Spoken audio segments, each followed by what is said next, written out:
Hello ladies and gentlemen, this is Editor Neba coming to you from the future, just letting you know that in today's episode my microphone track was pretty dang terrible. So rather than having to let you go through that, I decided to mute it entirely. You can still hear me, and you'll hear me through the other boys' microphones, but I do apologise about that in advance. Just wanted to let you know this, and I hope you enjoy the rest of the podcast.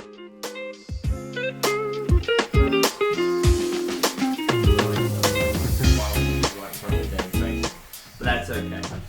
Hello, ladies and gentlemen, and welcome to the Board Game Gateway podcast. The very first. Stop laughing at me. I'm not laughing at you. Yes, you are. You're all laughing at me, and that's fine. That's all right. This is a podcast about board games, why we like them, what we like to play, and how to get you into the said hobby. I don't know if that's going to be our motif. Maybe it will be.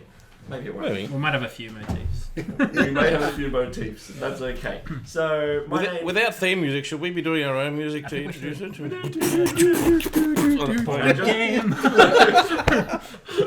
Oh god, they're gonna. If they haven't turned off already, surely they're gone now. This is gonna be interesting. My name is Neba, and sitting around the table we have Matt. Good day. We have Ralph. Hello. And we have Blake. How's it going? I almost forgot your name there for a second. No, they usually do. Yeah. Even though I've been friends with him for at least 5 years now, I was like, oh, who's that guy sitting at my table? This is a podcast where we're literally just going to talk about games and why we like them and why we think you should be in this hobby as well. And hopefully we get some consistency going. Hopefully people will want to listen to us. Hopefully. So don't be crap. Putting on the pressure early. Wait, was that for us or was that for our listeners? Don't be crap, listeners. Maybe I'm talking about me as well. I don't know.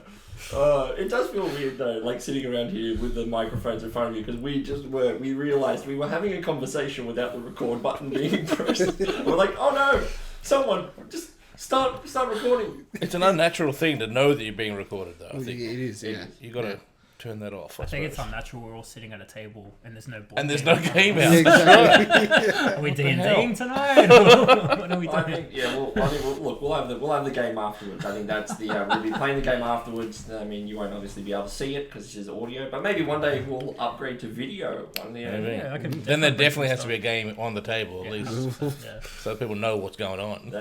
That's right. So tonight we are going to do a bit of an introduction to ourselves. We're going to have a chat about who we are and why you may like to listen to us and what we like to talk about and play and all that kind of fun stuff. We're also then going to talk about a couple of games that we've been playing through the week. Bot Factory, and I'm going to talk about Bot Factory because I played it and I really want to talk to you guys about it. But Ralph has also brought in Corridors of Power. He's actually got that on the table right now. So that's actually, look, speaking of not playing a game, but there is a game on the table. Yeah, we're not playing it though, so does it count? No, well maybe. Oh, I might convince you when I talk about it to give it a go. So. Maybe. And then to end the episode, we're going to talk about our Gateway Game of the Week. Our namesake is Board Game Gateway, and as part of that, we really do kind of want to actually talk to you guys about games that we think, if you're listening to this podcast and you're thinking, oh, that sounds fun, but some of these sound pretty complex, we kind of want to actually give you an option and talk about a game that maybe is something that you may have heard of, but why you should be playing it. So, I don't know, it should be fun. Absolutely. Oh, well, look, with an endorsement from Blake, I think we can move on to the first section. Look, and the first section tonight is literally just the introduction to ourselves. So, and seeing as he gave us the recommendation, I think we should start with Blake. Blake, you're not the newest person to the group, but were one of the newest to board games, you said. Definitely. I think, and that's the major difference that I have with most people in this group. I didn't grow up playing board games at the table. You know, the occasional game of Monopoly, which usually we didn't get to finish if someone would storm off, as is usually the case. But no, it wasn't until we were quite older that, and I remember one of my first games outside of Monopoly was actually the game called Atmosphere, if you're familiar. Oh, the DVD one? The DVD board game, and it lent just that little bit. Mate, you're in the right group. You're talking to the VHS people here. Oh, no. You had to pause the game on the VHS to not ruin the next step. That's right. But, so you didn't have a couple of issues. You know, you lean on the remote and all of a sudden there goes the menu and there goes the game. So had that a couple of times. The guy who, like, the creepy dude who would, like, be... Yeah, the purple guy. Yeah. To the next That's right. space. It was Grimace's dad, I think. Look, can we all agree, though, that pretty much our first board game was Monopoly? Was that pretty much stock standard around here? Yeah, everyone played that as a kid. Yeah. Every household had it. Yeah, definitely. Blade is... It was the first game I ever asked for as a kid as a present. Yeah. But I don't think you've ever actually... I don't think there's ever been a satisfying end to a game of Monopoly. No, I don't think I've ever actually played a game of Monopoly the correct way. I did that Definitely. once, and it actually doesn't last as long as you think. Like, it's over within the hour. See, that'd be fine. I'd be okay with that. Why do we not do that? I mean, that's... Well, sorry if you hear the excess noise around. We are sitting around on a rugless table, on a rugless floor, so hopefully we'll get that fixed in the near future. But, yeah, Blake, so you said Monopoly, though, but what was the games that started to... What are some of your games that you like now, and what were the games that kind of spurred you into the hobby, I guess? Yeah, well, I mean, my introduction to the group was through Nee's brother, Nick. Asked me if I wanted to come along one night, and I was sort of a bit hesitant, you know. These seemed like play some pretty hardcore games, and I don't know if I'm ready to step into that. Again, still, I'd only played Atmosphere and Monopoly, but... Do you remember what your first game was? Yes, Great Western Trail. That's a big game to learn. I do not apologise about that. But It's a good game. it is a great game, but it is not a light game. No. No, not at all. But I will admit, though, when I knew you were coming, I'm sure Blake will get it. Yeah. We've played enough, LOL and games, so you get games. Let me guess, you added the expansion just because. And the expansion, yeah. I was looking at the second edition. I'm like, ooh, maybe, but I don't know. But another game that we did play wrong on the night, but, you know. I don't apologise for teaching the games wrong.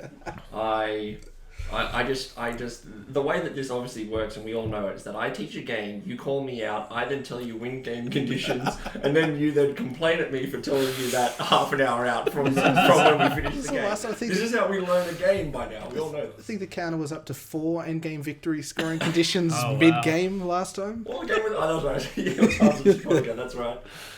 To be fair... Shut up. That's a motif right there. You can't see why not, absolutely. To be fair enough. Yeah, right. Yeah, and we love having you here as well. And look, you're one of the newest, but I think you're one of the most keen in the group as well. Like, if I say, "Hey, we're doing board game night," Blake's like, "Yep, I'm there." Yeah. He's there. And also, to be fair, he's also the one that we all try to freaking knock out, because you are the one who literally just continues to... You just continue to win games. The thread on the table. I don't know how it happens. Speaking of winning games, let's go to Matt. Oh, no, that's just a... Sorry, that's such an unfair segue. Sorry, that was a bit mean. I do feel sorry about that one. I do feel sorry about that one, though. But, Go on, pull up the records and we'll see exactly how many I've won over the years. Not many. That's but right. You have been second place quite a lot, though. And I do feel sorry for you. I'm much with you. I don't win games often. It's the journey. That's right, yeah. It's about making friends along the way. That's it. These winners can shove it. That's another motif. That's our second one. Who's writing this down? Huh? You know what? I was just like... I didn't know Blake before he came along to a couple of games. I think that one of the things I love about this is that they are a great leveler. You know, no one goes into a board game, even with people you do know, especially with people you don't know, with any real intention of how anyone else is going to do anything. Yeah. It's not like sport where as soon as you start playing, you go, oh yeah, great, we've got to carry this person along. And even the people like myself who don't win a lot of games, they still get in the way enough of the people who have the right strategy going to make it interesting for them as well. So, you know, it's a really good social thing. That's why I've gotten into it in my declining years, let's call it then. But I started with Monopoly as well, I suppose. I actually asked Nee's mum. She bought me my first Monopoly game, I think, I don't know. On you, Sue. 12 or 13 or something like that. Yeah. And that was quite exciting. But yeah, I don't think the excitement in that lasted very, very long. And then it wasn't until I got into really Kickstarters that I bought my own stuff, because it was just like, well, I don't really collect anything else, and I kind of like owning things that you can display. Yeah. Yeah. That's like... Which is a weird way of collecting board games, because they're not just for display. And they certainly weren't built for that. That's For right. some people they can be, though. For some people it can be a collector's thing more than an actual just playing thing. Like, they like having the thing, they like having the some of the artwork is pretty dang good, and some of the artwork's not so good. Tell you what, it gets better and better all the time. Like, it is now becoming more than just the game in the box, right? Like, there's so much that goes on with the packaging because of groups like this. Yeah, People who actually put it on display, because we always had a board game cupboard at home, and it was always locked away in behind the old. Yeah, that's right. The old ground. It was in the guest bedroom. That's up right. high. There was a little pottery thing full of random dice from all the games, but it was panic and headache and all those a twister board that had been just spun to death and didn't spin properly anymore, but.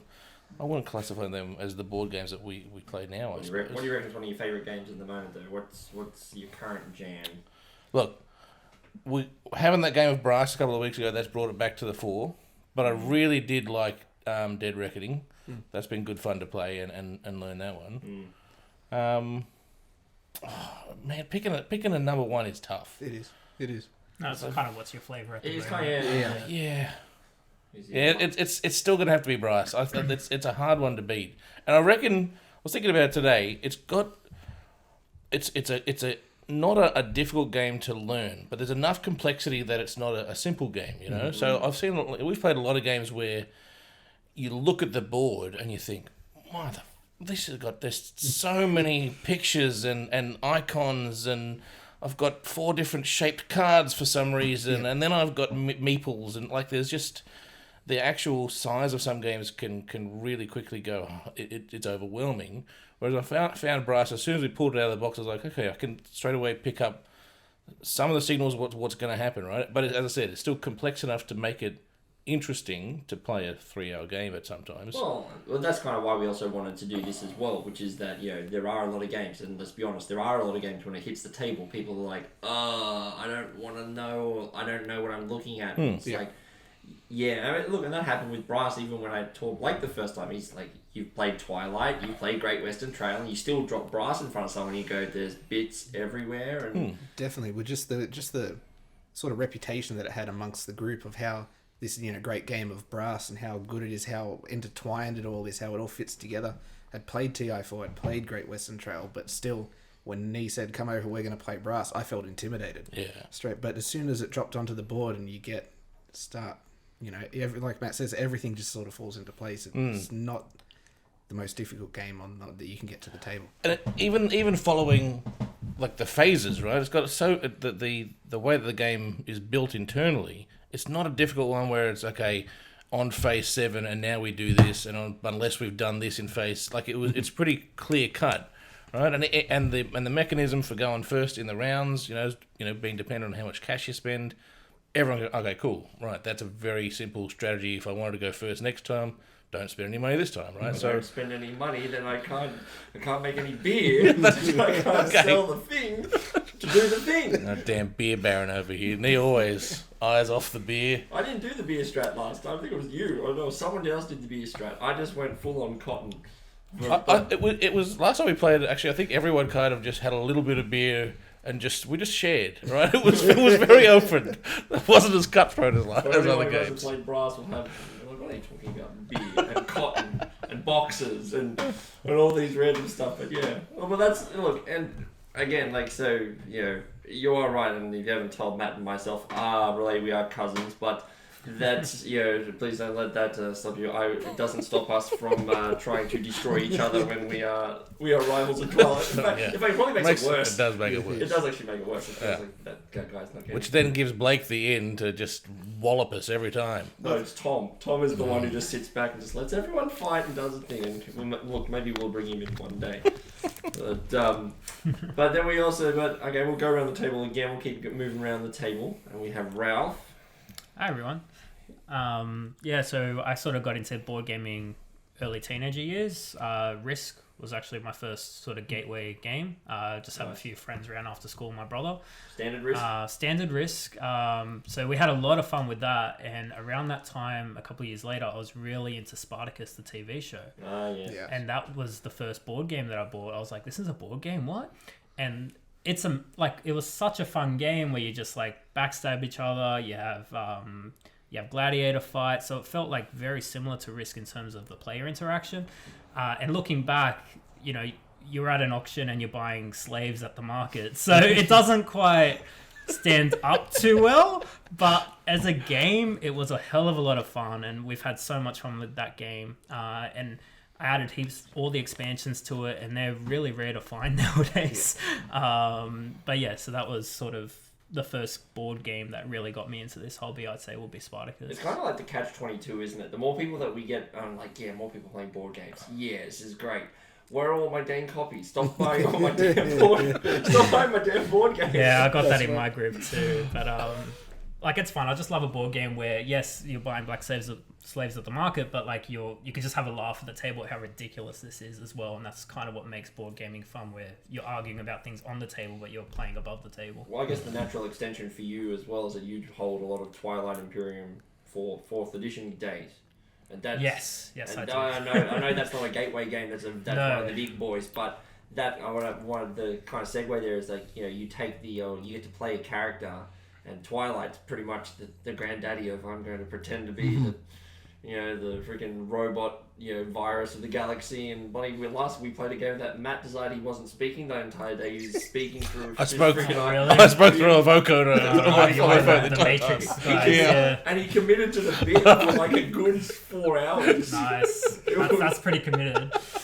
I didn't win the game, of course. Clearly not. By a long shot. No, clearly not. No one wants to deal with a computer. Well, I'm pretty sure I was the target straight away. Gotta get rid of that guy. But yeah, TI is amazing because like the mechanics are simple in Twilight Imperium, and it's played above the table. Really, it doesn't matter how good you're playing physically on the table. You got to play the players, and that's what makes that game amazing. Yeah. I mean, so what do you reckon is one of your favorite games at the moment, though? What do you reckon is your flavor at the moment? So recently, I have my like serious board game group over, and we normally play massive dry games, but I thought, you know what, Saturday night, let's just have a bit of fun. We played a lot of silly bluffing games like Cockroach Poker, Skull, and it was so funny seeing people that you're used to seeing so serious and calculated, and then when you say that's a cockroach and they see it's not, and they're like, oh, that's disappointing. It's just like, oh, I died laughing, like. So yeah, it's so funny. Yeah, just simple games like that at the moment is really awesome. Yeah, and look, Cockroach Poker is probably going to be one of those games that probably may make it into our gateway game of the week at some point as well, because it is one of those simple games, those simple fun games that we're probably going to have a chat about, which is. Yeah, it's great. Look, I haven't had a chance to play it yet, but I've seen a lot about it. I'm like, I know. That's my favourite bluffing game because it's so quick and simple. Yeah. Right. Well, I think we may have to play that at one point, like before a podcast or something like that, or who knows? Or even during. Let's just do it. Oh yeah, one day we should play a podcast. Maybe that may not go so well with just an audio only podcast. You never know. Maybe the crowd can play along with us. What's Ralph flying? Did you pick that up? Well, that's because maybe like if we do this often enough, that could be like a Christmas special. Where, like we have specials where we play a game whilst recording it. It's like and it's a little less structured and maybe just more of a listen to you guys talk about crap whilst they play. Well, actually, just on like playing games, there's a lot of good trivia podcasts out there. We just play trivia while driving. Like it's a bit of fun. True. Yeah. Well, who knows? Maybe we'll do some board game trivia or something. That sounds cool. You can do that too. Definitely. Look, and as this is the first episode of what we hope to be many, this is kind of a bit of an outlet for all of us to actually talk about the thing that we really enjoy, which is board games. And and for me, I guess as I transition into talking about me and stuff, why I got into this hobby. Hello, my name's Neva and I'm your MC for this evening. But like for me, the reason why I got into it though is like I once, and like we all said, we all played Monopoly and stuff like that. But whilst I'm not a fan of the game anymore, and for I like to think for valid reasons, but the feeling of getting everyone around the table and those moments of just pure laughing was what drew me back into board games. So when I realized that I wanted to get people around the table and actually, because we've all had nights where you get people over and you have pizza and you play a game or, you talk and stuff, but then it's like some nights just like, I want to do something, but I don't know what. And I realized that I wanted to get back into that. And so, I don't know, I think the first couple of games, like I think for me was when I got onto Reddit, and then I discovered the board game side of Reddit, and this was about 10 years ago.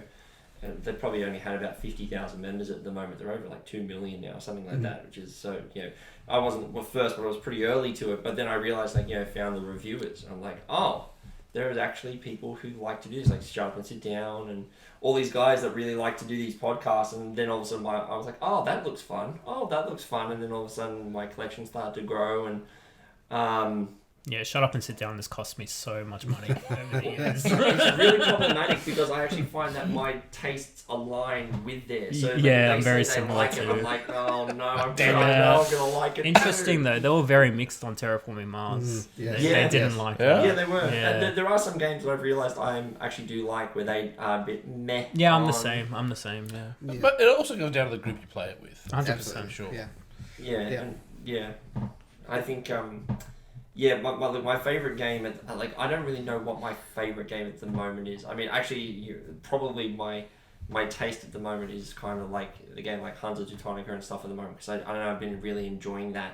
But it's games that really reward you for comboing and action and stuff. That's what I've really been enjoying at the moment. And that game really still surprises me, even though I've had maybe 3 or 4 plays of it. Every time Nee brings it up and he says, "Let's play Hunter Teutonica," and my eyes roll a little. I'm like, oh. And I agree Okay. because it's so dry. It looks boring. It does. It sounds like I'm Moss from the IT crowd when I was playing as German merchants trying to win over the favour of the lands in West Germany in 1800. That's why when I generally have non-board gamers over and they're keen to try a game, I don't tell them that. No. I just tell them, right, you build a road or Yeah, path, yeah. like that's it. I don't give them the flavour No. unless it's something that appeals to that individual. Yeah, right, and that's right, and that's why I finally got to the point, at least with our group now, and Ralph, we love the fact that we've now got another person in our group because it just means more people to play games with and whatnot, and obviously we do other things, but it's more so. I mean, the games for me have always been an excuse to not only get people around the table and laugh, and we do love to laugh, but it's also to exercise a part of the brain that like you don't normally get to use, really, this whole calculating point of that's one of the reasons why I love Brass so much is because it's the whole, okay, well if I do this and I do this and I sell this for that and I do this and I get that route, I can corner the market on blah blah blah, and you just like using your brain. It's also one of the reasons why I'm really big into chess. Blake and I play a lot of chess.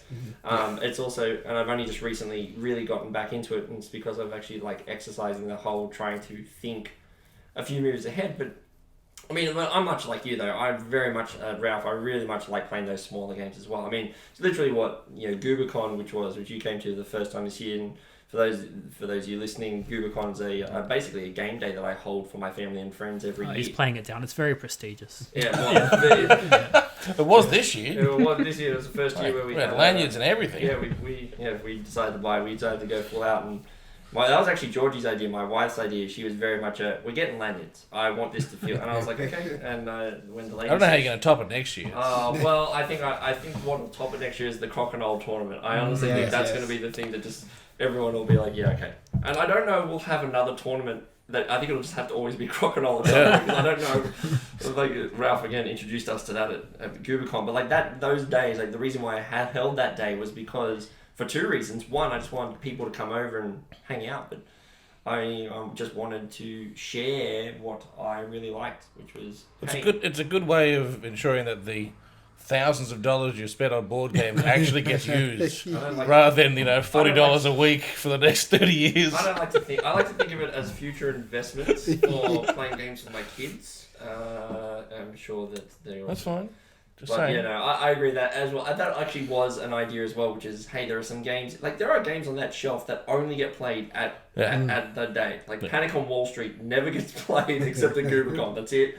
It only ever gets played there. Or games like Formula D, for example, even though it didn't get played this year, but games like I that. really like Formula D. It's just one of those little, very gateway game type thing, and it's Well, if it's only awesome. me and you were a place where we could talk about said game. And, oh, wait a minute, wait. Yeah. But yeah, and so look, that's a little bit about us as people, and maybe you'll get to learn our taste more as you listen, and we hope you do. But look, why don't we transition and talk about a couple of games that we've been playing through the week? I want to know what everyone's favourite gateway game is. Like, what would be something that, if you were a noob and you were trying to get people in, Yeah, we'll come back to the transition. what would you actually recommend? Oh, it's a tough one, because it'd be like, You can't go too deep, Can't go but too you deep. also can't scratch the surface. But see, for me, a lot of games depend on when and where you play it. Oh, for I sure. think I It's played it- it's who you're playing with. and also who you're playing Yeah. it to. Yeah. Look, for me, I think there are two games that I would always recommend, and the first one we're actually going to be talking about tonight, which is the first one that I recommend is Ticket to Ride, because Ticket to Ride it takes very much the set collecting and choo-choos of trains and route building, and puts it in a palette that is very easily digestible, but gives people who are not normally into board games enough of a sense to kind of go, all right, this is what it is, and we'll talk more about that later. And I think my second game would be something like as silly as it can be from time to time, but games like where Taco Pizza, Taco Cat Goat Cheese Pizza. yeah, that one, right? Like those kind of games where it's like, and Matt's The party sister, games. yeah, party games. Matt's sister Kate is very big on those sort of like smaller games and stuff. But that to me is a game that I would have for a party. It's a game that's like, hey, pull the chairs out, stand around the table, and we're all going to yell at each other for the next 2 minutes. What? What do you mean? See, we don't need a board game to do that in my household. Just happens. What about you there, Ralph? What do you reckon? What do you reckon? Some of yours. Well, recently I had like some family members over, and they honestly don't game. But we just played Anomia. We just draw a card and you have to yell random things. And that was a big hit. But when it came time to recommending a second game, it kind of just flopped at that point. So it really is got to know who you're playing with. But if people are all down for a board game, I love co-op games where everyone's like working on a team towards a common goal. Yeah. In the original Pandemic, my wife and I are very well experienced in Pandemic. So when we play with new people, we tend to be quiet. And we just look at each other, and we go, "Let's see what they think just is judge the right from the move." sidelines. Kind of. But yeah, we all work together, You're not the quarterback. You're the coach sitting off the sidelines just suggesting. Yeah, and we can't do anything. Our players aren't listening. But no, we just honestly we like that game a lot, and we've played all the legacies and things. So I've yet to play any of the Pandemic legacies, and it's. Well, I have Season 0 that is still brand new in the box. If you guys are down. Second episode's coming up. Yeah. We'll review every single chapter of the game. But if we get through a chapter of that game in a week, I would be very surprised and also very worried for our health. But I'd say Pandemic is just especially very topical with COVID around. But that's still something that I would bring to the table if people were down for a board game. Yeah. There's always so many board games that I'm down for. It's like if someone Yeah, brings but it's a gateway game. Yeah, that's Yeah. no. Well, I'd be down for that too. What do you reckon, Matt? You brought it up. What do you reckon? One that comes to mind is Dice Town. Never played that. See, it's a great such game. a random game that I own. It's a random game, but it's got elements of Yahtzee. So there's a game that people who are maybe unfamiliar with modern board games, but still know the old table games that the parlor games people used to play. So there's a little bit of dice rolling, which people can respect. There's a little bit of card collecting in it. It's set in the Old West, so it's not as if it's in a scenario that everyone's oh god, we're doing bloody Space Cowboys again. Yeah. That's right. Someone gets to be the sheriff every round, so they get to be the one who gets to be the person who breaks all ties. Yeah, and gets to act. Also, there's nothing funnier than saying, "Give me my nuggets," and just taking taking some nuggets. I'm going to take some nuggets. Once again, it does depend on the crowd you're playing with. But if you've got people who are willing to have just a bit of fun, right? You can get into some bullshit character and just have a laugh. It's not a serious game, but it introduces elements of other games that then would, as I was discussing, be the gateway to that next layer. Actually, you mentioned before you're playing Risk. I was thinking we used to play Diplomacy years ago. Okay. I was Which going is to bring that up, but I was like, going. I actually forgot to bring that up in my thing. I was like going before. Me too. Before we even played Diplomacy, though, I have vivid memories of our dads playing Diplomacy, and we weren't allowed to stay up for those discussions because they got heated. I remember. I remember that. I'm sure everyone's parents have probably done how to host a murder night or been to one, right? No. My family weren't really into games like that. So How to Host a Murder is not even really a game. But that was it's a dinner party with a mystery, and Yeah. then you just serve dinner, and then you actually Try and solve the the mystery. conversation's already written out for you. So Yeah. it's like, hey, maybe you should ask Ralph about why his cupboard is so dirty, and then you have a piece of paper that literally says, when someone asks you why your cupboard, you respond with blank, right? Yeah. But like even that could be a gateway game in terms of role playing games, you know. Yeah, like definitely. it's forcing you into that. But when we played diplomacy, like it once again, the board itself is a very minimal part of the game, right? Like you look at it to go, where are we? What are we going to do? And then we discuss likely the nations of Europe, how the hell we backstab another nation of Europe. But that's really the entire game. Is that a gateway game? Look, it depends once again on the person. I wouldn't maybe not say it's a gateway game. It's a It very was one of the blokey first- game. It was one of the without first being games that we played though, and I would say if you're into wargaming, yeah. it is a gateway game for war games. If you like strategy and the conversational style of games more than luck and chance and you know Yeah. whatever fate But you also decides. have to be okay with backstabbing people. Yeah. And You more have to have a thick importantly, skin. being backstabbed, right? Because the whole game is literally, I'm going to tell you I'm going to do X, and then I don't do X, and in fact I did Y, and now you don't have control of West Germany anymore. Like, that's the whole game, right? So not only, and that's why people, it's so renowned, is because you have to lie to people. You can't say, oh I didn't mean what I said. It's like, no, you know what you said. I and think put if it you in were the- a serious gamer, it wouldn't be enjoyable because you don't have control as much as you think you do, right? So there is no clear strategy to win the game except your own personality. Oh, okay. So it's good for casual fun kind of gaming. Yeah, It is weird that is a gateway game for you, though, Yeah. right? Like, it is not a gateway game. Like, if we were to say, what's a gateway game? Well, it's a game that someone would use to give a stepping stone into the hobby, right? Yeah. And for everyone, that gateway game is going to be different, 100%. And it's really interesting that you say that diplomacy is one of those games for you, because, like, our family is, we're very close, and we've been okay playing games of, bullcrap and liar's dice, and it was only the next step up where they said, well, I think we can handle diplomacy, and we learnt this game.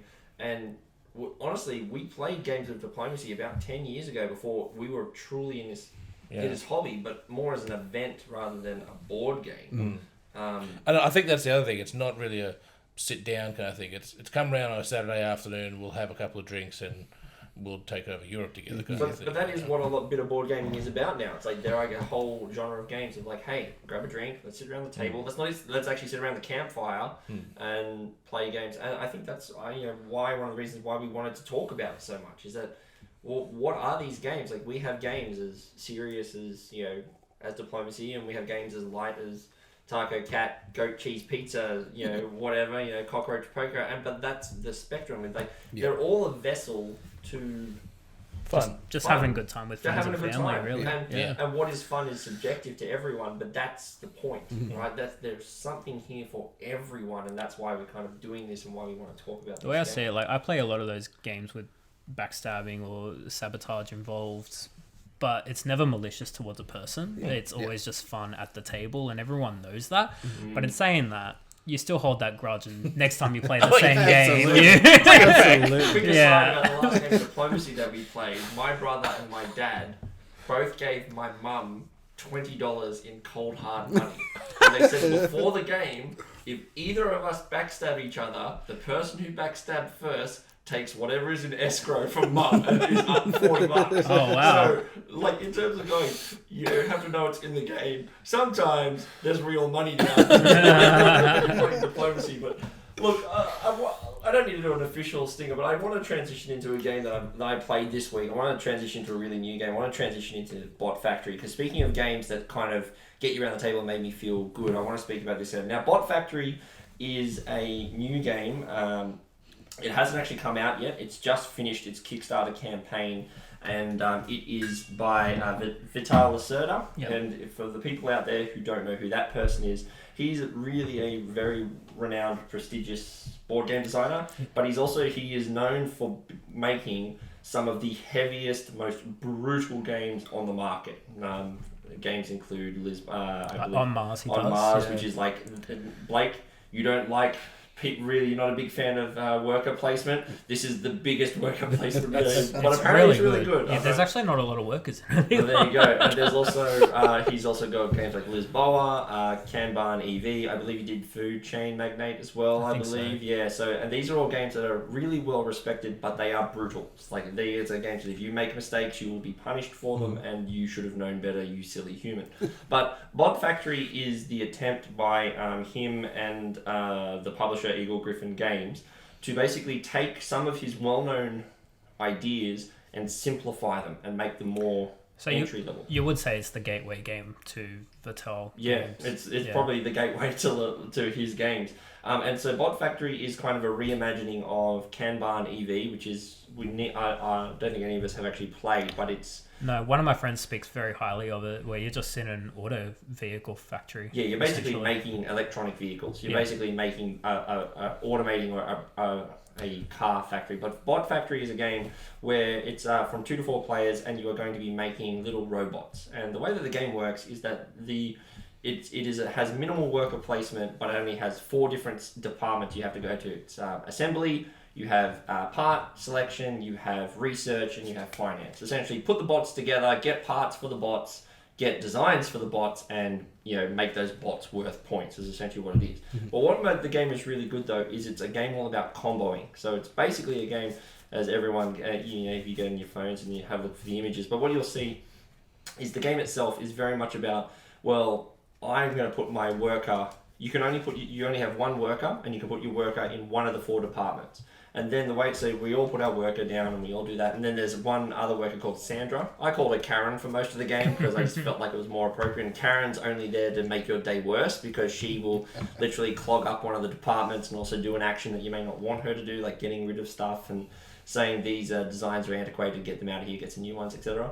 But the game itself, so you place your worker down, everyone places, and then we resolve that worker from left to right. So whoever's in the first department goes first, whoever's in the second department goes next. Or, you can have multiple people in the first department, but the furthest left that you go, the weaker the action is. So for example, if I want to do the assembly, I can only put 1 part down, or I can take the second spot and put 2 parts down, or I can take the third spot and put 3 parts down, basically meaning that I can put a whole robot down and potentially score points in one action. But if by doing that, someone else can go in the spot before me. And so what ends up happening is it's this really interesting mechanic from a worker placement, because you're placing your worker, and then we resolve from left to right. And then once we've all resolved and we've done all our actions and everyone's, angry or happy, we then get to move our workers. However, the placement happens from left to right. So if you went on the furthest left spot, you now have the first pick of action, which could be great. But it's also really bad because Blake also hasn't moved his worker yet from the spot that I want to go to. And I can't go to that spot until he moves his worker. So I have to go to a stepping stone action to hope to get to that spot maybe in another turn. So let's say, for example... So you're going to go somewhere that might stuff someone else up.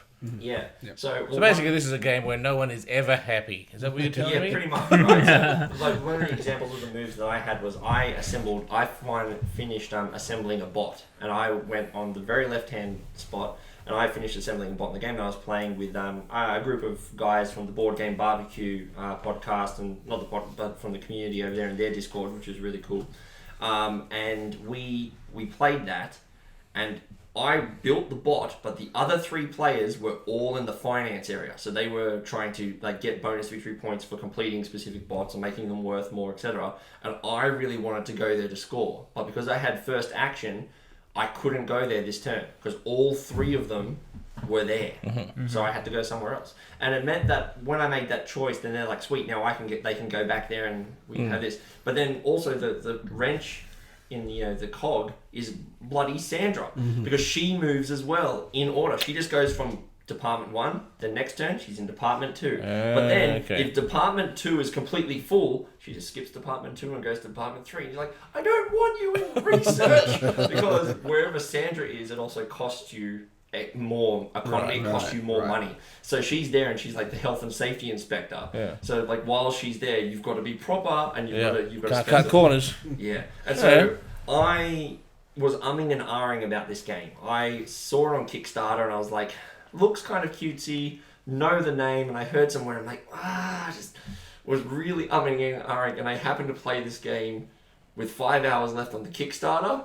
And as we were playing the game, my finger may have slipped onto the back now button, but it is available to play on Tabletopia.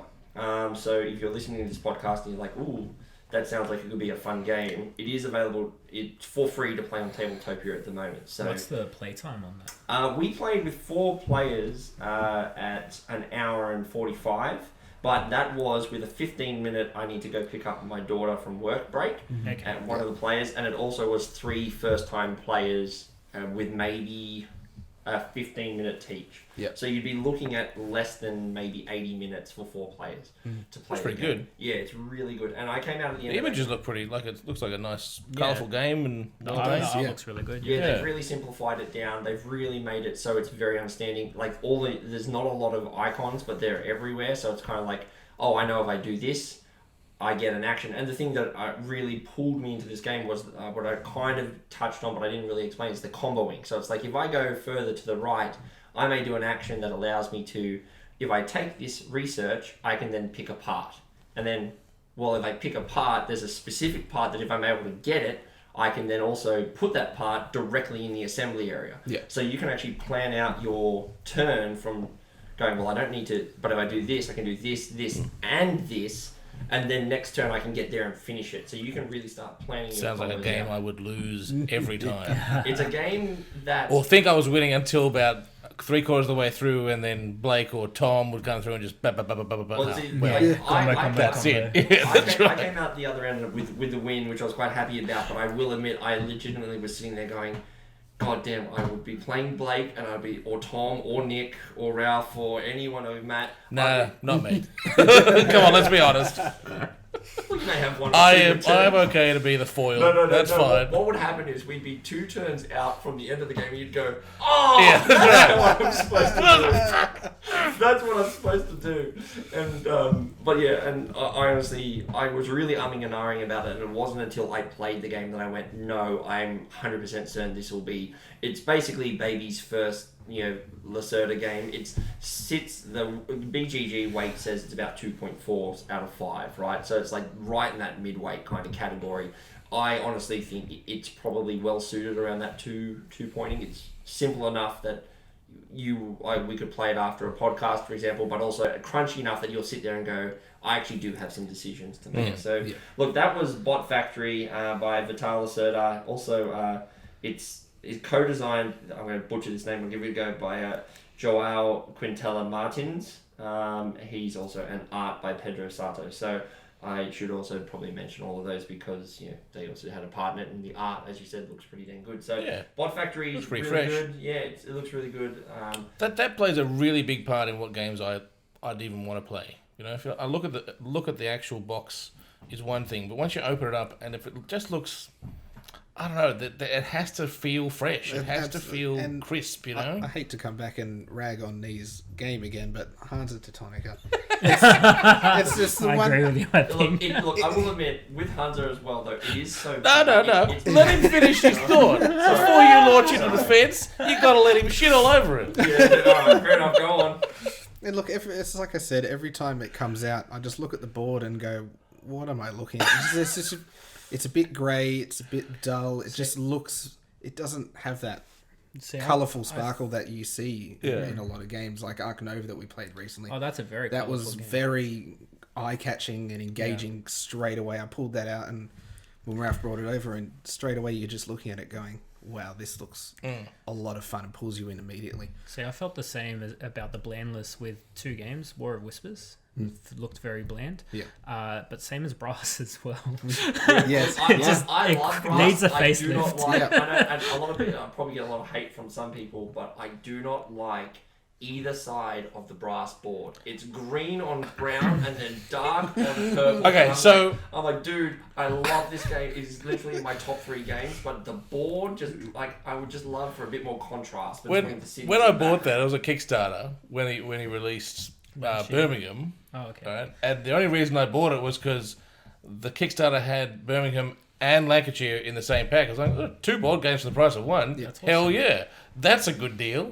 I think we just lucked out. That's all. Like it's actually a No, good it's game a to play. fantastic But game. I agree. If I saw that on the shelf, I probably wouldn't go and buy Yeah. it. It's not the most appealing game to look at. Well, especially like the front cover of Brass is literally just like stones. Yeah. Yeah. Dark Burgundy. Yeah, that's right. The industrial era, right? And I agree as well. And look, in defense of Hunter, right, it also like was designed back, I say, like it's crazy, but 13 years ago in 2009. And realistically, I think, a lot of people have talked about the golden age of board games, quote unquote, which we're currently in. And realistically, back in even 10 years ago, games didn't really look good. It was more about Look, I'll give there it that. wasn't really a lot of good looking games, and that's you either needed to have a good game or a good game mechanic. Yeah. And But I mean, there would have been a lot of time developing the mechanic so that you could actually sell That's- your game, that's right? it, yeah. And also, with the rise of home printing and even 3D printing now, you can make your own mock-up games quite quickly Yeah. and develop it without needing a lot of external input or money from anywhere else, right? That's it. well, I think as You well, wanted to print something off, Yeah. you had to print in mass, and it had to be a company backing you. So, Yeah. The other thing as well, there also wasn't as much variety as we have today. I mean, we literally have the ability to have a podcast and not run out of content to talk about because there's so much out there. And games didn't really need to stand out like they do now. There's so much out there, so much. If you want to make a headway, you need to stand out, whether or not that be a brand new mechanic like Dead Reckonings, and they're like, I know it's not a brand new, but like taking the card crafting system from Eternal Darkness and working it into that, or you need to have some sort of art that makes you like Root, for example. Root, which is took the coin war game and said, hey, let's just do something completely different and let's make a cutesy style game, and all of a sudden like people got drawn in by that art, and Yeah, then all of a sudden definitely. you get the game behind it. And that's what I find a lot with these coming into the hobby more recently. When I see on these new Facebook pages that Nee sort of invited me into, when I see people talk about this new game that they played or this new new mechanic in this game, a lot of the comments usually say, well, yeah, that's that's just a different Terraforming Mars. Would you Yeah. rather play this over that? Or, this is a version it's just a of that. reworking of something else. Exactly, Yeah. it's like Nee says, you've got to have something that makes you stand out. Otherwise, people just compare you to games that already come, and you need that. I think one of the a little most, bit extra. like, the biggest example recently is obviously the Ark Nova Terraforming Mars debate, which is that a lot of people basically go, this is Terraforming Mars, except you're running a zoo. Yep. And the mechanics are different too. yeah, but a lot you're absolutely right. A lot of the mechanics are different, but a lot of the apt comparison came from, well, I'm turning cubes into better cubes whilst also then doing some stuff in front of me. Yeah. And it's like, well, you're not even really doing much with cubes, to be honest, in Ark Nova. It's more the car. It's like people are just. But a lot of the apt comparisons that people make with games at the moment is because there are a lot of games that don't have the specific, they don't have specific or brand new mechanics, but it's how you implement them. Because it is true, like one rule tweak can change a game completely, Yeah. and it can be a completely different game. I mean, and I think that's part of the reason why, we have so many games. Because people go, what if Terraforming Mars but Zoo? Yeah. But zoo! But Zoo, right? And I think that's part of the reason why I think we're getting these sort of games, because people are like, this would be perfect for such and such, and here we are. See, my board game collection's, say 120 or so games. I hope that doesn't intimidate anyone. It's a but, perfect 4x4 Calyx collection. pretty I think, much. at that size. But I'm very picky as to what games I keep Yeah, me and what too. games I buy to try and then resell and buy more games. It's just constantly a self-funding hobby for me. But I'm finding now, whenever I see a brand new game that everyone's talking about it and it's the buzz, it takes me a few plays before I go, yeah, this game's fantastic. I want to buy it. I want to play more of it, because that shelf space is very limited to me, and I only want quality content. It's So also time as well. That You too, only have yeah. limited time. Like, I don't want to have a game in my collection now that doesn't get played. doesn't get played. Yeah. I'd rather either share it with someone. Yeah, exactly right. And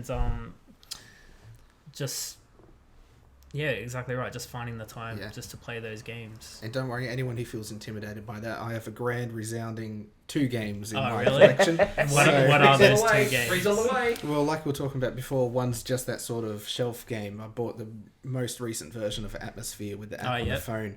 It looks terrible compared to the old ones, but it's just there just as a sort of, this is how I started off. Yeah.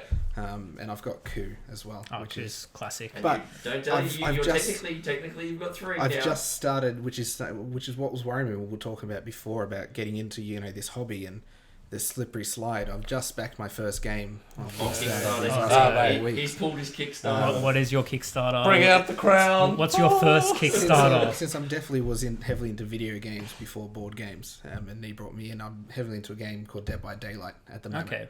And they've just brought out their own board game. Level Dead by 99 Daylight, the Games, board who game. made Millennium Blades and the bullet games. That's a bullet. slippery slope. So I saw Especially that, when you've made the connection between board games and the outside world. Now you're really stuffed And because I- they're joined at the hip. and I absolutely definitely needed to go for the Uber Deluxe. Yes. Yeah, that's massive, right. You know, Hey, you can't go the all entry bells level and whistles stuff. edition. So Yeah. No, the worst is when you first. You need game the actual arrives. gold coins. Thank you very much. The worst is when the first game arrives and then you're like, oh, I don't remember spending the $140. Yeah, that's right. That's a great purchase. That's right. That is a good feeling. That was great.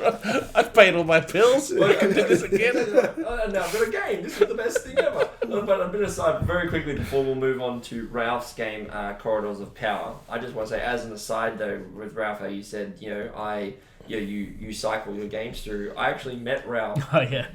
before.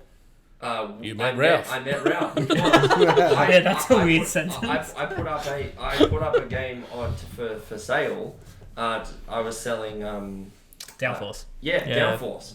Another good gateway game, actually. Yeah, another good game, but it just wasn't getting played, so I played it, and Ralph happened to answer the ad and said, yeah, I'm looking for it. I'm like, sweet, and I sold. He came over and he bought the game and transferred money, and the game was transferred. It was great, so we went our separate ways, and then literally 2 weeks later, Matt comes over and says, yeah, I was doing a show with a girl, and her husband plays board games, and he shows me this guy's collection, right? And I'm looking at this Calyx, and I see a version of Downforce, and I went, I sold a copy of Downforce to some dude recently. I went, no way is it the same? And sure enough, it ended up being the girl was Tina, Ralph's wife, who happened to be in the show with Matt, an amateur theatre show, and then from that point onwards, I'm like, well, do you guys want to come to GooberCon? And he did, and they came, and they're like, sweet. Yeah, we had a blast, yeah. Actually, I think it was Matt who invited you guys. He said, hey, can I invite Ralph and Tina? And my wife, we had a Battleship tournament that day. And she won. And my wife actually won, so I can't play Battleship ever again. Yeah, she's the commander-in-chief. But, You know what? It goes to prove, though, that sometimes friendships never change from kindergarten. You just have to have the same juice box as someone else, and that's it. You've got a best friend for life. That's true, yeah. Exactly. And here we are playing games and talking about games. And Just having a good time. Here we are. But look, we talked about my game that I wanted to talk about. So let's talk about yours, Ralph. You've got Sure. what have you got there in front of you? So this is a game called Corridors of Power. It's made by two Aussie blokes who, while they were cycling France together. Oh. That's an interesting story. I'd love to hear. It is. How It's you actually- develop a game while you cycle through France. It's quite interesting, and it has nothing to do with France, but 3 hours pedaling up the hill. it's like, I have an idea, pull over. Write this down. But yeah, so my friends actually picked this up for me for a birthday of mine, and they all pitched in, bought this little game. So this game's slogan is, what is it again? Sorry, it's a really good one. It is build trust and break promises. Sounds like That's- a game that we would love. So God. essentially, you as a player, you are a politician. And there's lots of policies that you have to pass. So there's policies like school holidays are doubled, or jobs training at an elementary school, or all white-collar criminals to be released. Ralph has literally got the game components in front of him at the moment, so I do. we are literally looking at these things right now. Yeah. I know. So I want my school holidays doubled. Thank you very much. Yes, Great, yes. thank you. And it's actually really funny because what you want to pass is based off who your what is that word? Sorry. Constituent is. Thank you. So you have a bunch of constituents in your hands, which is all secret from the other players. So you never know. Sorry. That's all right. I don't know why I can't talk right now. No, that's all right. So you never know who the other players are going to vote for, like what policies that they're going to go for, because they're all color coded. So you might have the big business prerogative, or you might be progressives, or you vote more like the hippies, where you want medical marijuana to be legal, or you might just have your blue collar workers. Yeah, I know. So it really depends on what secret people you're holding in your hand as to the policies you wish to vote for. So how would I win? Like, what would I need to? How do I need to get a certain amount of them passed? Yeah, or? so it's just victory points, Right, really. So, but essentially, if you have a lot of the green hippies in your hand, you want the majority of the hippie type policies to be passed rather than to be put in the policy wasteland where they can't be proposed to be voting. Are there ways that I can like see your hand to see what kind of cards you've got? But so I just have to take yes based on I'm assuming what based on how your previous votes have gone. Mm-hmm. Right. Exactly right. Yeah. So the way voting works is there's a bunch of tokens. Let's just go through a quick round, but essentially you roll 2 dice, but before you roll, you have to pick another player to make a deal with under the table, and you both get benefits from that deal. Right. Okay? Everyone knows who you're dealing with, because that's all above the table. Yeah. You roll dice, you get stuff, and then you propose a policy to be voted for. And then the way voting works is everyone picks up their little voting tokens, puts it in their hand, puts it in the middle, and flips it over. Right. But you can talk before the voting actually happens. So, you might promise someone, I'm going to contribute 4 votes to this, and this needs 5 votes to pass. But then when time comes to actually vote, you can contribute 0 votes and just sort of trick that person into believing you're on their team. But as the game goes on, you put your little token saying, yes, I supported this particular policy of that color. And that's how you can kind of guide who is voting for, who's on your team, like sort of thing. Where the game gets really interesting is everyone has these special interest cards, and these are people who have basically helped pay your way to become a politician in Parliament. So the church. It's too real. It is. It's making me cranky right now. So what's really cool is like... Is Jeffrey Bezos in there? No. But what's really cool about these sort of secret objective cards is they help your endgame scoring, but they also force you to vote differently to how your constituents want you to vote. So they're filled with hidden Easter eggs, and we found one the other day that I would like to bring up because it's quite topical at the moment. Please do. This one's called the Church. Oh, here we go. And you want Great. basically to get the most points. It was nice doing a podcast. But it's filled. This game's filled with Easter eggs, and it's so funny. So essentially, you want Christmas holidays to be extended, so you need that to pass. But essentially, you're going to be against medical marijuana, and you're going to be against gay rights, and you need to get those things sort of passed and opposed to get the jackpot, basically. Right. So there's lots of hidden Easter eggs with the policies. There's policies there that, what was another funny one? It was about making petroleum legal to drink or something like that. Like there's lots of little hidden Easter eggs in Bloody it. hippies. And you have all these little cool interactions with other players, Right. like with other politicians as well. So there's silly things where the first player who loses a staring contest loses 2 coins or Right. something like that. Yeah, and right, yeah. you might have to do a game of scissors, paper, rock, and something bad happens to you. And How many players does this play up to? it's just a right laugh. It goes for about an hour, and it's 3 to 6 players. Right, okay. So yeah, I played this with gateway gamers and serious gamers alike. We all had a ton of fun, so highly recommend How many players this. was it? Were you play with actually the full 6 or? I've only played with 5. I've played 3 to 5 players quite a few times. Okay, yeah. I've had this game for a couple of years. I think it got published in 2020. And there's just a couple of guys from Glebe. In fact, my friend just picked it up direct from the designer, and not a lot of people know about this game, and it's really cool. Cool. Awesome. Oh, well, that looks that is Corridors of Power. What's the actual designer's name? That's the Bailey brothers. The Bailey brothers. Yeah. All right. Cool. Well, I think we're gonna have to. And they actually self-published it. They did all the art themselves, just these 2 Yeah? brothers. Wow. Yeah. Awesome. Legit. It's really cool. Cool. Well, that looks really cool. Well, I'll have to and play that. That certainly sounds like a game that I think we'd have a lot of fun. You said it's too real, but I feel like that also gives you a chance to probably role play or have Oh, some yeah, for have sure. a lot Definitely. of satirical stuff there again. Yeah, I thi- definitely. I think that's just hitting on that, right? Like that's one of the things as well. When there is games where you're in a foreign scenario to you, that role play element, if you don't feel comfortable in that, it's just not an enjoyable game, right? Yeah, No. for Like sure. what was that Italian thing we were playing the other night? Yeah, at the end of GubaCon. So GubaCon started at 10 o'clock in the morning, and we finished our last game. And the last game we played was Intrigue. Intrigue. Yeah, We sure, played that's the one. Intrigue, and we started the game at 9:30 Yeah. at night. And we were like, oh, do we really want to play this game? But literally, it wasn't a great game. It's not a great game. But once again, you put on a fake Italian accent, and any You go game to is my fun, You right? go to my palazzo with your donut. Yeah, that's right. Yeah, that's right. Sorry, I'm Italian. This We is know, so funny. and we're doing this on purpose to make you feel really part of the That is group. legitimately what the rule Yeah. like, it's your palace, it's your palazzo, it's your Yeah, house. yeah. Right? So that's literally what it Don't was. say it again. You've said it wrong. And all it takes is Matt to mistake the shield icon upside down to look like a slice of cake. And Yeah, that's right. All of a sudden, the game's about We cake. weren't selling warriors anymore. We were just bakers walking around making each other cakes. That's what it was, right? And also, they- how but dare you you? can- I'm an eighth Italian. No? Yeah, but this guy is Italian. Yeah, Italian. yeah, okay, fair enough. That's also right. But yeah, but that game, right?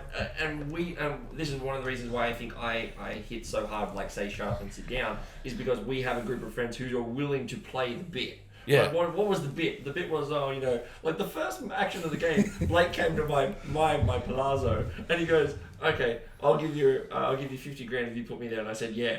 So we did the deal and I put him in the 10k spot. And literally first move. And but from that point onwards, we all knew that was the game, right? Yeah. Like this is okay, now the game is not great, but there's... So I think you're right. Like, if we can play with understanding a bit of politics, especially modern politics. It's just a little laugh. Yeah, that's right. Whereas maybe that's why you don't feel comfortable playing with the German setting. Maybe you're just really not into, I don't know, 18th century German mercantile people. Yeah, I don't know. I mean, the game. Unlike all of us, most people on Earth, you know? Well, yeah, it's... Well, I mean, sorry, Blake, you're about to get it, man. I mean, the game itself is a lot of fun, but yeah, you just sometimes you just need the right setting, the right people, the right. You also need the theme to get you there. If That's you're kind right. of not on board with the theme, and That's yeah. I think I just have a thing for industrial era sort of production. Okay, like I was really looking at Anno 1800. Literally, it's just a game about turning wood into lumber and that lumber into boxes, right? You know what? Sometimes it can go the other way, that. though. Because I was just thinking, Definitely.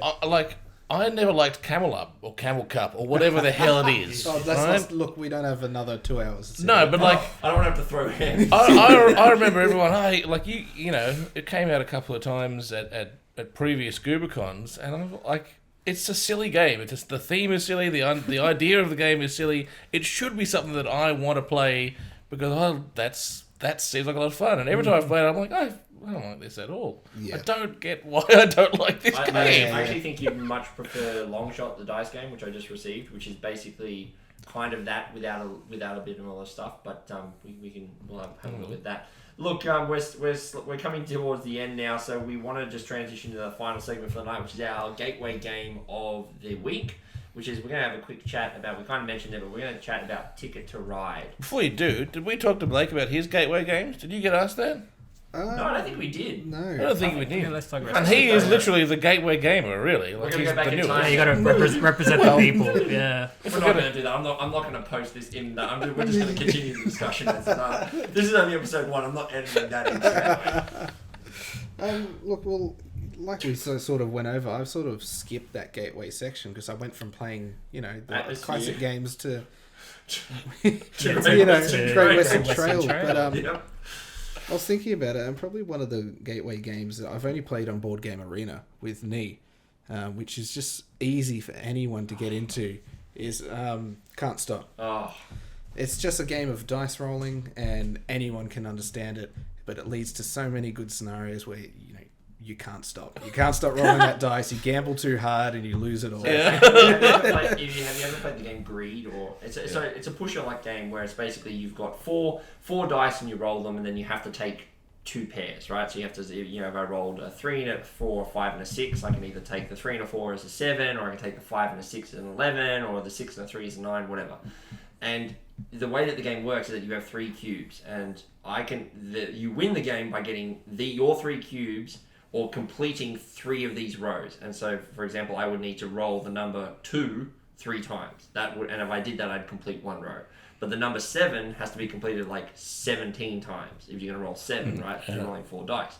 But where the game becomes really good is that once you have your 3 numbers locked in for your current round, so let's say I have 7, 8, and 6, I can now only take 7, 8, and 6. and I keep rolling, and if at any point, if I roll those 4 dice and I can't make one of the 3 numbers that I've already said I'm going to take, my turn immediately ends, and I lost all the progress of my numbers that I currently had. So, Sounds really you know, if you roll a 2, my 3 numbers are a 2, a 7, and a 10, and you roll the dice. Just you're a like, quick well, question. roll that. Did you record this session? Because it sounded like something I'd want to have a listen to. You You guys learning and then shouting at each other when you... Like, we've played this game, because you can knock out a game, especially on Board Game Arena, you knock out a game in literally like 5 minutes. Yeah. It's Yeah. so quick. Off the track. And you're just like, he's going to do it. He's going to do it. And I mean, there's always that time Nick, he's very, very heavy on the greed side of things. And where he's nearly runs it through. the middle number. You've got to roll it the most amount of times, and he goes from the bottom to the top in one round and clears it off that round. And You're just sitting there. My last 3 turns, I've bombed out in the first 2 rolls. What the- Yeah, that's a lot of fun. Now I need to get going to find out. Board Game Arena is one of those things where it's very easy to try games, but I do really find that BGA really lose some of it. One of the examples of this is Res Arcana, which Ralph it doesn't play well for me on BGA. Well, I learnt it on BGA and went, I don't really know. And now that you had it, you brought it to an event, and I was like, hey, let's try it again. And then I went, oh, I get this now. I'm like, oh, this is really good. So I've gone back to BGA and now I understand it. I'm like, oh, I get what I'm doing here. Now the game makes a bit more sense. That is one of my favorite games. Just on Can't Stop, I'm a sucker for any board game that has a key mechanic as the title of the board game, like the gateway game of Just One. The answer to every question anyone ever has during that game is the title of the game. Yeah. How many words can I write? Just one. How many guesses do I get? Just one. Yep. How many rules are there? Just one. Well, Yeah. maybe more, but but yeah, you're right, and I think that's a good thing. So look, let's have a quick chat though about what games. So we've spoken about there are a lot of good games here, but I really did want to have a quick chat about Ticket to Ride. It's one of the most well-known games out there, one of the most owned games out there. It's like sold more than 8 or 9 million copies. There are many expansions and stuff, and I think, look, really Ticket to Ride is the choice for. I think it's what's known as one of the 3 golden gateway games, which are Carcassonne, Ticket to Ride, and Catan. Me personally, not a big fan of Catan anymore, but I get why it is a gateway game because it introduces the trading and stuff without having to shout down, give me my damn property back from being bankrupt. But look, Ticket to Ride I think is just one of those games where if you're looking for a game, this is a game that I was able to introduce to my in-laws, and they really enjoyed it. They really liked the idea of, hey, I'm just going to either pick some colours, put some trains down, or try and complete a route. I mean, have you found that, having played, it's a game that I will always, it's not a game that I'll pick out myself, but I think it's a game that I'd always play. If someone said, you want to play a game? I'd be like, yeah, sure. I quite like it. So, is there anything that you guys have, look, we've been going for nearly, for over an hour now. This has been a lot of fun so far. So, Definitely, yeah. I reckon Ticket to Ride's what Monopoly wishes it was. Yeah. Right? Yeah. Everyone remembers Monopoly as that's the board game. Yeah.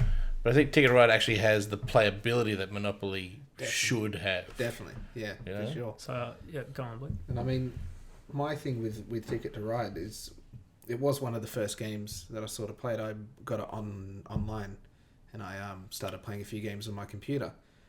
Back when I started playing with Nee's group, and it's just one of those games that was very easy to pick up, very easy for me to start sort of play. It plays very quickly, especially online, when you're not fiddling with all the little pieces. But Nee did one of these lists where you had to pick where your games are on, and it helps you figure out what your top games are from 1 to however many games you have. Hub of Meeple ranking system. That's right. And, I noticed that a Ticket to Ride for him was very, very low down, and I sort of questioned him. I'm like, really? I really enjoyed that game. And he goes, yeah, I do too, but it's not a game that I pick over very many. Yeah. And when I eventually got around to doing my own list, I found it actually quite low on my list too. It's a lovely game, and I'd never, like Anish said, I'd never say no to playing it. It's still in my shelf. It's not a game I'm going to be getting rid of anytime soon, and it has a purpose. Right? Definitely. I keep it for that reason. Like when I'm looking at my rank, I think it ranked out of my top. I've got 120 as well, like you, Ralph, and I think it ranked, around 80th. And it wasn't because I think it's a bad game. In fact, I actually think it's a very good game for what it is. Yeah. It's just I'm at that point in my board game career where if you put Brass against Ticket to Ride, I'm going to say, well, I want to play Brass. I find it funny you said board game career, like we're making money out of this. Board Game Gateway Patreon coming soon. I've got a pretty cool like sentimental point for Ticket to Ride. It wasn't like so much a gateway game for me, and let's be honest, we're all gamers, so we're not exactly going to go, hey, let's pull Ticket to Ride out. But my mother-in-law was in like a rehab facility for some time, and my wife and I just went to visit her. It was quite a trek to go see her, and she would pretty much always refuse playing a game. Like, it's just not her thing, and you got to respect that. But we had nothing but time to kill. We already spent a few hours, and I was like, look, it's still in the car, let's give it a go. And she loved it. It was very new player friendly. It was quite relaxing. Not every game is about winning. This game's more about the journey and just having fun with the people there. And we ended up playing 2-3 games of it that afternoon, and that was great just to kill some time. So yeah, always handy to carry something like that around with you, no matter who you're playing with. I think as far as game mechanisms go as well, like as you said, it's quite easy to pick up. Yeah. But it's not one there's a defined weak spot. Like, you know, a lot of games, once you get to this end of your career, you're very good at picking up, I didn't like that mechanism, that lets it down elsewhere in the game. Yeah. And so whilst it may not be something that we go back and play, you can't fault the game itself, right? It's not like you go, well, you know, maybe if you started with a couple extra cut, no, you get it's just the right amount to get you going. You get the right amount every round. Like, you can always change your strategy as well, depending if someone else has blocked your path as well, without it ruining your game as well. Yeah, exactly. I find with this one as well, the game really starts opening up on repeat plays, because you're like, oh, I can see the route that Matt's kind of aiming for. I'm going to go there and block it first, even though it's not great. That's the thing. The first couple of games you play with Ticket to Ride, I always find it works out this way. Everyone kind of gets their head around the idea of the mechanics. They then start planning out their routes. Someone accidentally blocks them, and then you're like, oh no, you blocked me, wow, no, I'm screwed. And then you play that and you're like, okay, we get to the end, we score a game. And then you play the next couple of games, and after about game 3, all of a sudden you're like, freaking man, I'm going to just trains in that spot. And then, but that's where the game really starts to shine, and why it's still in my collection, because whilst it is, so, as you said, so simple to play, the interaction of, well, I know what my routes are, how do I best utilize that? But more so now, how do I stop you from getting your routes whilst doing the same thing? And that's where the game was like, you take a risk. I really like games where you can lose it and you're not upset. Like you're still fine because you had an enjoyable hour playing that game. Yeah, absolutely. Yeah, look, I think that's the perfect. It's a good family game. Perfect game. Yeah, I think it's a good way to wrap up. So look, that's I think going to bring us to the end of this inaugural recording of the Board Game Gateway podcast. I'm still getting used to saying that. I don't know. We'll have to find. Yeah, find a better acronym than that. Yeah, BG Gateway. The thing is, I can't call game career. I can't call it the BGG podcast because then people are like, no, that also doesn't work. Well, Matt, you've been dubbed the person of English for this evening, so I'll come up with something. We'll leave that one with you. All right, well, thank you very much. So from myself, Matt, Ralph, and Blake, thank you very much for listening to the podcast. We hope you tune in next time. Check out the website for more podcast episodes, which is boardgamegateway.com. I actually am thinking about buying BG Gateway as well, because that's what I'm going to say. But boardgamegateway.com, and then you'll find also links to our Discord that we actually have up and going, all of the social medias, all that fun stuff. We hope you be part of that community. But thanks, guys, for joining me for this initial one. It was good. Hopefully our setup won't be as janky next time, but let's be honest, it probably will be. But until then, thank you very much. Thank you for listening, and we'll see you. We do our theme music on the outro as well. We can try to do Board Game Gateway. That was terrible. I thought this was a musical family. What's going on?